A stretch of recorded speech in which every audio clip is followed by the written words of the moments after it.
Bunge la Ulaya limetangaza kuwa litafanya mjadala wa dharura mnamo Mei 7, 2025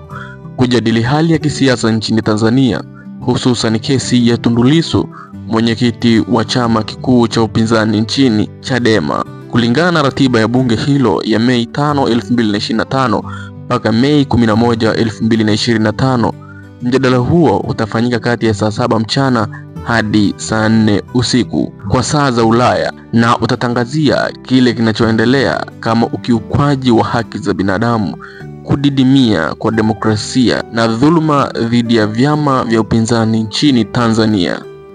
Baada ya mjadala huo, wabunge wa Ulaya wanatarajiwa kuandaa na kupiga kura juu ya azimio maalum lenye rejea 2025-2690 RSF siku inayofuata, yaani Mei 8, 2025.